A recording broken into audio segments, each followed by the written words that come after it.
सभी साथियों को मेरी नमस्ते जी। एक चर्चा करते हैं, छोटी सी चर्चा।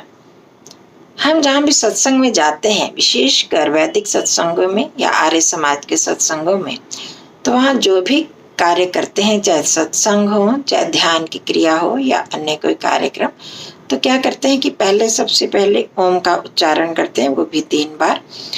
तो कई बार मन में शंका होती है और कुछ लोग पूछते हैं, ईश्वर के तो अनेकों नाम हैं, कितने अनगिनत नाम हैं, तो उस ओम का ही उच्चारण क्यों करते हैं?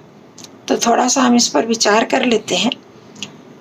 तो ठीक है, परमात्मा के अनगिनत नाम हैं, बहुत सारे अनगिनत गुण हैं, अनेकों विशेषताएं हैं। उस आधार पर हम परमात्मा के अनेकों नाम का उच्चारण करते हैं, उस नाम से उनको पुकार सकते हैं और पुकारते भी हैं। वेद में भी अनेकों नाम है परमात्मा के। अग्नि है, इंद्र है, वरुण है, मित्र है, और भी बहुत सारे नाम हैं। ब्रह्मा, विष्णु, महेश, अनेकों नाम, शिव। तो अब ओम ही क्यों? तो इसमें एक तर्क भी है, युक्ति भी है और एक वैज्ञानिक बात भी, कि देखिए ओम जो है, परमात्मा ने स्वयं अपना नाम वेद में ओम ही बताया। यजुर्वेद में आया ओम क्रतो स्मर। तो हे इंसान, तुम ओम का स्मरण करो। कर्मशील, क्रतो मतलब कर्मशील इंसान, तुम ओम का स्मरण करो। क्यों? परमात्मा का वही नाम है, ओम मुख्य नाम है, निज नाम है, ओम मुख्य नाम है। तो देखिए, जब एक इंसान का मुख्य नाम जो होता है, अगर हम उस नाम से उसको पुकारते हैं तो उसमें उसके सारे रिश्ते, सारे गुण, सारे विशेषण आ जाते हैं। जब हम नरेंद्र मोदी जी कहते हैं तो क्या होता है कि वो एक प्रधानमंत्री हैं, वो कैसे प्रधानमंत्री हैं, कुशल हैं, कैसे हैं, जिस तरह की उनकी विशेषताएं वो हमारे समक्ष आ जाती हैं। अगर हम खाली प्रधानमंत्री कहेंगे तो क्या हम समझ ही नहीं पाएंगे कौन से प्रधानमंत्री, तो उनका मुख्य नाम लेना पड़ता है। इसी तरह हर मनुष्य के मुख्य नाम के साथ बहुत सारी विशेषताएं जुड़ी हैं। जब हम एक मुख्य नाम का उच्चारण कर लेते हैं तो सब उसमें समा जाते हैं। इसीलिए कहा परमात्मा का मुख्य नाम ओम है और उसका निज नाम है। ओम का अनेकों अर्थ हैं और मुख्य एक अर्थ है रक्षक। तो बहुत सारे लोग ये, जब हम रक्षक नाम बोलते हैं तो रक्षक में क्या आ जाता है? उसकी सर्वव्यापकता, सर्वज्ञता, सर्वशक्तिमत्ता, पालन पोषण करने वाला, जीवन प्रदान करने वाला, कल्याण करने वाला, शिव, शंभु इत्यादि जो जिनके ये अर्थ है, सारी सृष्टि को उत्पन्न करने वाला ब्रह्मा भी आ गया, विष्णु सर्वव्यापक भी आ गया। अगर ये सब गुण परमात्मा में सर्वव्यापकता ना हो तो वो क्या जानेंगे कि मेरे लिए क्या शुभ है, क्या अशुभ है? सर्वव्यापकता है तो वो सर्वज्ञ है, सब कुछ जानते हैं, मेरे मन की बात भी जानते हैं, मेरे कर्म को जानते हैं, उसके अनुसार मेरे लिए क्या उचित है, क्या अनुचित है, वो भी जानते हैं। ये उनके उस गुण के कारण है ना।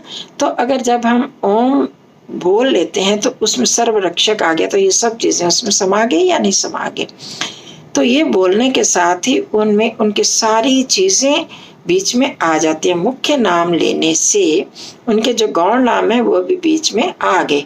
जब हमने रक्षक कहा तो कौन? ओम है। ओम तो इस तरह का नाम जो है परमात्मा के रूप में और किसी का नाम है भी नहीं।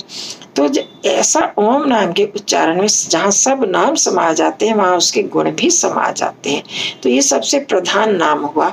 और इसके साथ बहुत सारे लोग हरि ओम जोड़ देते हैं।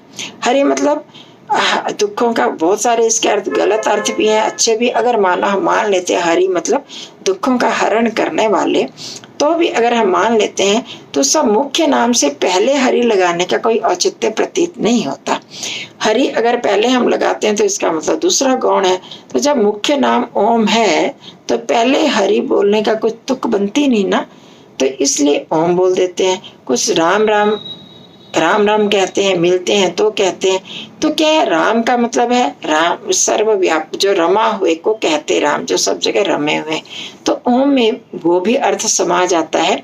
तो इसलिए जो उसका मुख्य नाम है जिसमें सब कुछ आ जाते हैं, तो इसलिए उसका ही उच्चारण किया जाता है। मांडुक्य उपनिषद तो सिर्फ ओम पर ही बनी है।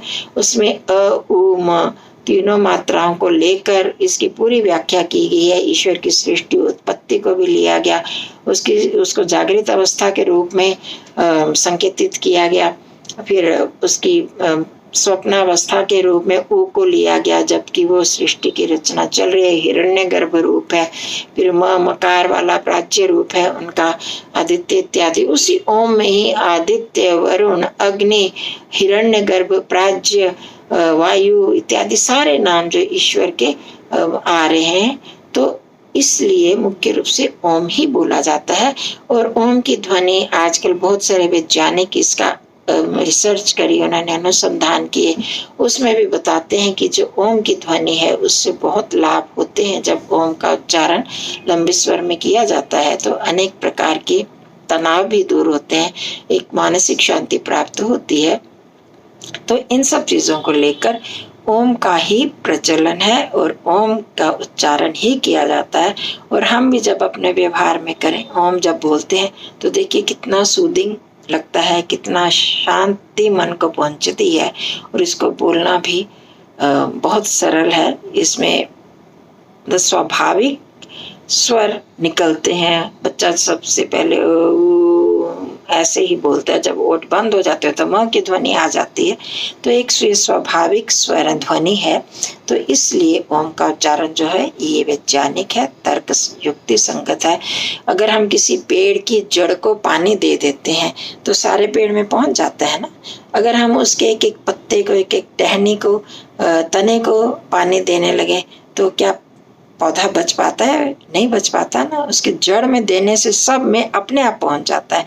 इसी तरह अगर हम ओम नाम का उच्चारण करते हैं, उसका जप करते हैं, तो उसमें क्या होता है कि ईश्वर के सभी नाम, सभी प्रकार के गुण, उसका बुद्धि प्रदान करने वाला सरस्वती गुण, उसका धन ऐश्वर्य का गुण, उसका पालन पोषण करने वाला गुण, रक्षा करने वाला गुण, हमारा कल्याण भावना वाला गुण, ये सब चीजें उसमें अपने आप ही आ जाती हैं। अगर हम एक उसको जप लें, उसका उच्चारण कर लें, उसकी भावना के साथ उस भावित होकर उसका उच्चारण करें, तो मेरे को लगता है कि सभी हमारी कामनाएं उसी एक ओम से पूर्ण हो सकती हैं। उस जो कि एक सर्वव्यापिनी सत्ता है, सर्वशक्तिमान सत्ता है।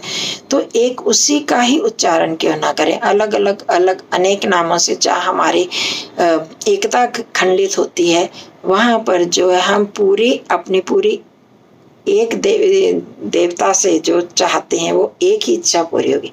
सरस्वती को लिया हमने, और परमात्मा का नाम है सरस्वती, तो वो सिर्फ विद्या की देवी हुई ना, विद्या की शक्ति, विद्या शक्ति हुई परमात्मा की, तो उससे हमें एक ही चीज प्राप्त होगी। कुबेर परमात्मा का नाम कुबेर भी है, तो अगर हम वो नाम लेते हैं तो उससे सिर्फ धन वाली इच्छा पूर्ण होती है। लक्ष्मी इसी तरह से हो गई, शिव कल्याण वाला रूप हो गया। तो जब ओम जब बोले तो उसमें सभी कुछ आ गया, तो ज्यादा अच्छा नहीं है क्या? तो इस आधार पर हम भी अगर चिंतन करें तो हमें भी सरल और पूर्ण नाम का ही प्रयोग करके उसका ही जप करें, उसका ही उच्चारण करें, उसी नाम से पुकारें तो अधिक उत्तम रहेगा। तो आप भी विचार कर सकते हैं इस पर कि अगर कोई इसमें गलत बात है तो उस पर भी हम चर्चा कर सकते हैं। ओम शांति।